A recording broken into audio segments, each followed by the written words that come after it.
Quelques grammes de bonheur à consommer sans modération. N'hésitez pas à liker, commenter et n'oubliez pas de vous abonner et activer la cloche. C'est parti. Quelques grammes de bonheur. Quelques grammes de bonheur. Quelques grammes de bonheur. Quelques grammes de bonheur. Quelques grammes de bonheur. Quelques grammes de bonheur. Quelques grammes de bonheur. Quelques grammes de bonheur. Quelques grammes de bonheur. Bonjour ou bonsoir, quelle que soit l'heure, bienvenue à tous. Aujourd'hui, nous sommes avec Christian, 47 ans, qui est éducateur sportif et qui réside à Sartrouville. Bonjour Christian. Bonjour. Comment vas-tu ? Bien, merci. Merci de nous faire l'honneur et le plaisir d'être avec nous aujourd'hui. Alors, tu es éducateur sportif. En quoi consiste ce métier ? Ça consiste à éduquer les gens à travers le sport. Oui, et c'est-à-dire plus en détail pour ceux qui ne connaîtraient pas. Et j'essaie de les atteindre après derrière à travers différents exercices de sport. Est-ce que tu interviens aussi du coup dans mon hygiène alimentaire, par exemple, ou des choses comme ça ? C'est mieux, mais je ne suis pas obligé. Parce que ce que tu vas mettre dans ton assiette ne regarde que toi. D'accord. Mon rôle à moi, à la base, c'est d'éduquer à travers le sport. Après, derrière, si je dois rentrer dans ton alimentation pour avoir les résultats beaucoup plus vite, c'est mieux. D'accord. Et est-ce que ça fait longtemps que tu exerces ? Oui, quand même, j'ai honte. Ça fait 23 ans. Ah, mais pourquoi avoir honte ? C'est bien, c'est que tu aimes a priori ce que tu fais. Ça ne me rajeunit pas surtout. On dit souvent que l'âge est un état d'esprit. Et en plus, toi, tu es dans le sport, donc je suppose que l'âge ne transparaît pas sur toi. Oh, c'est gentil. Je suppose. Et tu résides à Sartrouville, sais-tu comment on appelle les habitants de cette commune ? Oula, non. Non ? Pas du tout. Pas du tout. Écoutez, chers auditeurs, si vous le savez, n'hésitez pas à nous le mentionner en commentaire, parce que moi non plus, je ne le sais absolument pas. Voilà. Et est-ce que le bonheur que tu vas partager avec nous a un lien soit avec ta ville, soit avec ton métier, ou pas du tout ? Pas du tout. C'est Noël pour mes enfants. Alors, tu as dit pour mes enfants, donc cela suppose que tu en as plusieurs, et tu as dit elles. Alors, je suppose que ce sont des filles. Combien as-tu de filles ? J'ai 2 filles. 2 filles ? Reconnues. De quel âge ? 17 ans et 14 ans. Ah oui, des adolescentes. Oui. Et c'est Noël, alors tu disais un Noël en particulier ou bien tous les Noëls que vous avez pu passer ensemble ? Tous les Noëls qu'on a pu passer ensemble. Waouh. Ah oui, c'est la joie qu'on voit dans leurs yeux, quoi. C'est merveilleux. Et la joie à un moment précis, au moment par exemple de déballer les cadeaux, de manger, ou bien c'est vraiment toute la soirée que constitue cette fête ? C'est au moment de déballer les cadeaux surtout. Ouais, qu'est-ce que ça te fait Ce sont des cadeaux que tu choisis en général ou qu'elles veulent ? Des cadeaux que je choisis, qu'on discute, des cadeaux surtout qu'elles choisissent elles. Oui. Et je valide, quoi. Je valide si je dois leur acheter cela ou pas. Mais c'est surtout, oui, c'est quand elles déballent leurs cadeaux, c'est merveilleux. Les yeux qui brillent, c'est trop beau. Oui, on sent que tu vois les images au moment où tu nous en parles. Et du coup, même lorsque ce sont des cadeaux auxquels elles s'attendaient, il y a la même émotion dans leurs yeux de les découvrir ? Oui.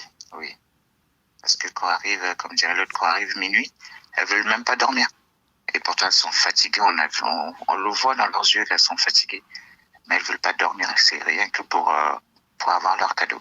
Et comme Noël, c'est toujours toutes les bêtises, c'est pour effacer les bêtises pour avoir les cadeaux. Oui. Tout d'un coup, il n'y a plus de bêtises. C'est trop beau. C'est important ce que tu dis parce qu'effectivement, Noël, c'est une sorte qu'on croit ou pas au Père Noël, qu'on croit ou pas en Jésus, que ce soit une fête commerciale ou pas. Ce qui rassemble effectivement, c'est que c'est une fête où c'est un peu un moment de trêve. Toi, tu parles de bêtises, mais même ça va au-delà. Pour certaines familles, on baisse les armes, on se réconcilie, on pardonne. C'est une période assez particulière et c'est une période vraiment source de joie pour beaucoup. Et toi, là, tu décris le bonheur finalement de voir le bonheur dans les yeux de tes filles, dans le cœur de tes filles. Et ça, c'est magnifique parce que ça parle aussi finalement de l'amour d'un père pour ses enfants. Et est-ce que au-delà des cadeaux, vous avez instauré un rituel à chacune de ces fêtes ? Vous faites toujours la même chose ? Ça change d'année en année ? Comment ça Ça se passe? change d'année en année. Des fois, des fois c'est chez les amis, des fois c'est chez moi, des fois c'est rien que mes filles et moi. Et non, ça change. Oui. Ah, rien que tes filles et toi, donc tu les as seules, c'est ça? Je les ai seuls, oui. D'accord, ah oui. J'ai une garde alternée. Ah oui, donc c'est un moment encore plus particulier, Oui. Noël. C'est génial. Et est-ce que elles sont adolescentes maintenant, 14 ans et 17 ans, elles sont en plein dedans? Est-ce qu'au fil des années, tu as vu une évolution justement quant à cette fête dans leur réaction, ou bien ça c'est quelque chose qui est resté intact? C'est resté intact, parce que beaucoup d'enfants savent que c'est pas, voilà, c'est pas le Père Noël qui rapporte les cadeaux. Oui. Mais elle reste, oui, et la magie reste quand même, quoi. Et la chance que j'ai, c'est que mon père s'appelle Noël. C'est vrai? Oui. Ah, donc c'est vraiment le Père Noël. C'est le Père Noël, et donc c'est trop beau. Ah, c'est génial. Bon, on sent vraiment l'émotion quand tu en parles. Et on a beaucoup ces derniers temps, notamment avec la série spéciale Fête des Pères, parlé de la transmission.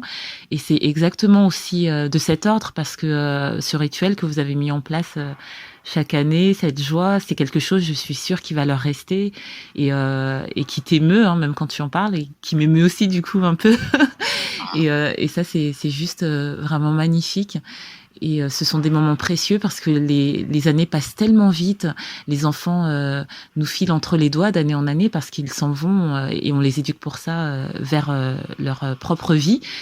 Et ça, ce sont des moments qu'il faut cultiver, qu'il faut et qu'on garde en mémoire toute la vie, et pour elles et pour les parents. Et ça, c'est juste merveilleux. Merci d'avoir partagé ces instants d'intimité avec nous, Christian. Merci à toi. Et je te souhaite vraiment que cela perdure, hein, que vous ayez encore plein d'autres Noëls, même quand elles seront adultes. Et pourquoi pas avec tes petits-enfants, hein, que je te souhaite d'avoir nombreux. Et toi, tu ne t'appelleras pas Noël, le Père Noël, mais tu seras le grand-père Christian. Ben, Christian, ça vient aussi du Christ. Hein. Voilà, c'est ça. Oui. Donc toujours en rapport avec Noël. Et je vous souhaite d'avoir encore plein de moments magnifiques de complicité et d'amour. Et en tout cas, on sent que tu les aimes, tes filles.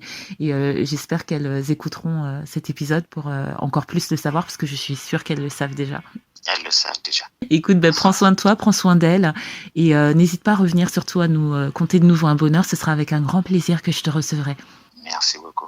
Je t'en prie, et n'oubliez pas, vous autres, le bonheur, aussi léger soit-il, n'est jamais loin. Alors sachez le voir, vous en saisir et l'apprécier. À bientôt. Quelques grammes de bonheur. Quelques grammes de bonheur. Quelques grammes de bonheur. Quelques grammes de bonheur. Quelques grammes de bonheur. Quelques grammes de bonheur. Quelques grammes de bonheur. Quelques Quelques grammes de bonheur. 4 grammes de bonheur. Également envie de donner un peu de bonheur en partageant le vôtre ? N'hésitez pas à prendre un rendez-vous téléphonique avec moi pour une interview sur le lien suivant que vous trouverez également en barre d'infos. À très vite et n'oubliez pas de vous abonner. Merci.